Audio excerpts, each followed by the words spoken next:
What's going on, boys and girls? Today we're going to talk about a fragrance from the house of Jo Milano from the Game of Spades line. And I haven't really heard a lot of you guys talking about this one, so let's throw it in the roster and see if it's good or not. Strap up.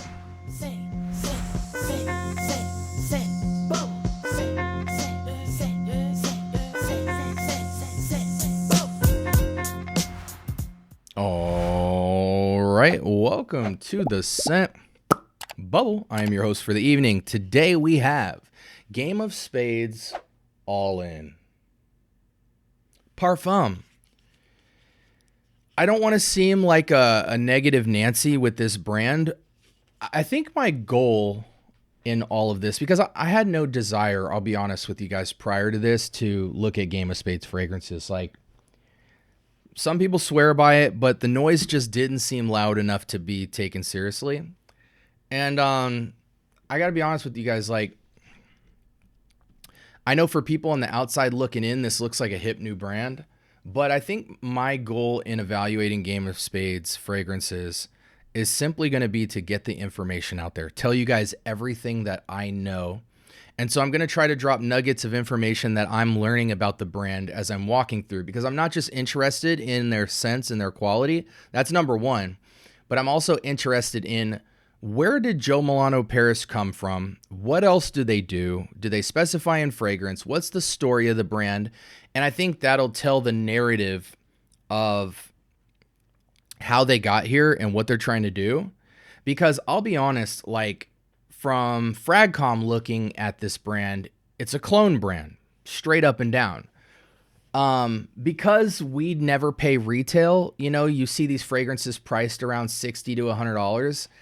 And it's like, wow, that's a high clone price. But to the rest of the world, you know, these fragrances retail at $220. I thought it was like $150 to $200. No, these fragrances, 100 mil, are advertised at $220. And for a 30 mil, they are advertised at $120. And they are selling out nonstop. So I am baffled as to the audacity of a clone brand to come out charging higher than most entry niche brands. And yet, who the heck cares, SB? They're buying them. So, not for nothing, if there's one thing I want to do with this brand, it's dispel any myths, give you guys accurate information, and tell you guys who know my nose and my taste and my expectation for fragrances what I think about them. So that way you can make the best decisions for you. And you're not caught up in FOMO and chattery from the hype. You know, they're the new car, the new exotic cars on the block, and they're most exciting to you guys because you're getting them for $60 to $100. And it's another reason for you guys not to push deeper and further into your fragrance experience by trying stuff that's high quality, but rather trying stuff that comes in a cool box in a great bottle and falls flat on your nose and is something you forget about after less than 3 to 6 months of wearing because you're buying 10 other versions of it somewhere else. All right, Game of Spades All In. This is supposed to be a rendition of City of Stars by Louis Vuitton. It is a unisex fragrance known for its citrus, powdery, and flower notes, praised for being an affordable alternative, offering a clean, elegant, long-lasting profile. Okay. It is a parfum, so let's go ahead and dive in. I'm going to open up some real estate here. All right, let's check this out. Since it's a clone, I'm doing 2 sprays, 3 on the strip. I want to really get a sense of this juice quality. And I can't tell you what City of Stars smells like. I've smelled every LV fragrance. It's been a long time since I've smelled City of Stars. So I'm on my own here. I'm just here to tell you if it's good or not. It diffuses very quickly, and I think that's a good thing. Like, and what I mean by that, kiddos, is it's not oily. It's not like when you spray it out of the nozzle, the perfume is what's on you. It's not a lot of alcohol. Pleasant scent, you know, a very basic white floral and kind of sweet floral and a lot of orange. So I would call this like a orange white flower scent. That's really it. If you close your eyes, it almost smells like you're hovering your nose over a bowl of orange soda. So in that regard, it's almost like Fleur's Tangerine Boy. Tangerine Boy is a lot richer. This is a lot more white florally and slight powdery, airy. Very basic scent. Very basic scent. You know, even if this had longevity, just the type of scent here is like, how do I explain this? Game of Spades fragrances would go great as car fresheners. Like car fresheners, bro, these would kill.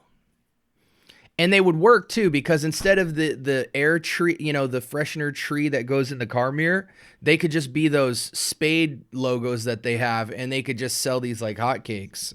It's a smaller market, or it's a bigger market, smaller profit, but it also would be smaller manufacturing costs.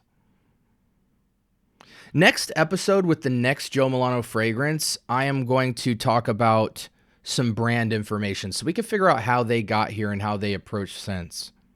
Now, granted, am I expecting a really rich, robust fragrance, being that it's cloning an LV fragrance and most of those fragrances don't have a lot of depth? No, but off of my previous experience with the Black Sapphire,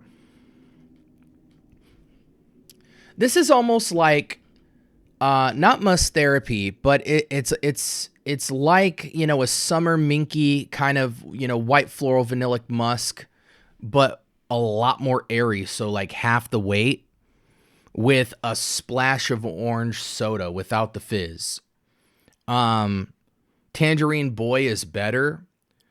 And honestly, if you close your eyes, you would think you were smelling like one of the Atelier colognes from like Clementine, California, or any of those. I can't see this having a ton of longevity. I just can't. As a skin scent, maybe. It just smells like you're wearing flat orange soda. Like, I want you guys to take a quick look at this bottle. This is exactly what it smells like on my skin. So, blood orange, blood mandarin, lime, lemon, bergamot, exotic tiare flower, adding a creamy floral warmth. I get more of a musky, airy scent with some powder.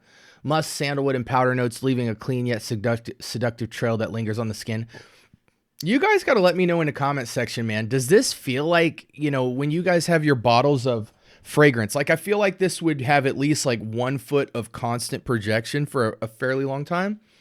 But I don't feel like it would have sillage and like crazy longevity. Like it's such a weak smell in the air to me. Like there's no body to it. This all feels like lightweight.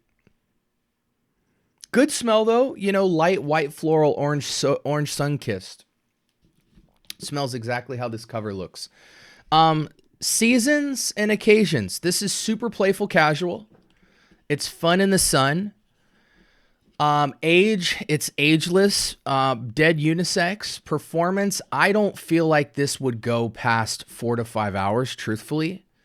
And I think, yeah, I mean, if you caked 10 plus sprays, which is what I'm going to recommend, you know, 10 plus sprays, I think you could probably go 4 or 5 hours easy, but it's not going to be a loud fragrance on you and you're not going to get sillage. It's going to be a scent bubble of like 1.5 feet, maybe.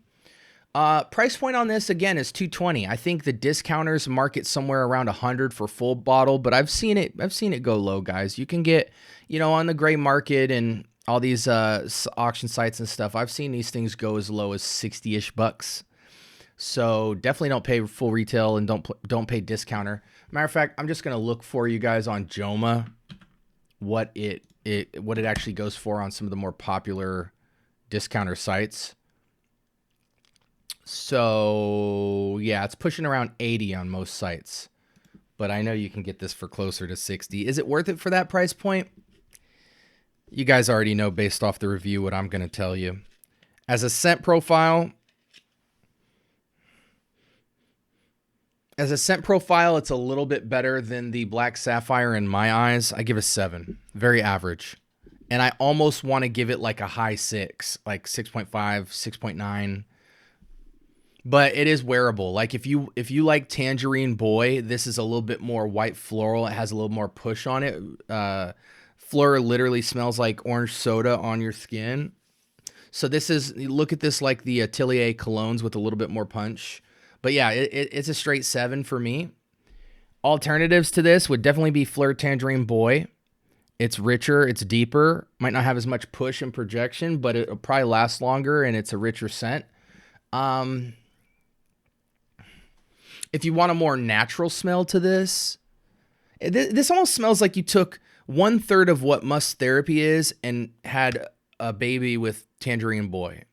So I do like the scent. Like it has a soft, creamy, slight powderiness to it.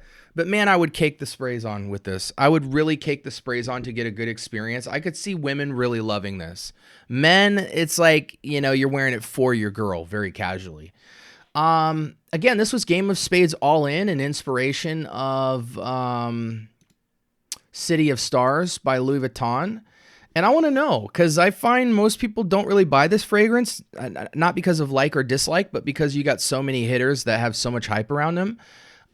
Really interested to see anybody who might own this or feel a type of way about it. So let's get a conversation going in the comment section below. I want you guys to like, comment, subscribe, turn on the notification bell, join the Discord if you want a richer experience, or go to the playlist section where we have the channel completely organized based off of entertainment, reviews, guides, all that stuff, announcements, giveaways, all that great stuff. No matter where you are in your fragrance journey, I've got tons, hundreds and hundreds and hundreds of quality reviews and guides to get you into your next step in your fragrance journey and make your buying experience that much smoother. With that being said, this was Game of Spades All In from Jo Milano Paris.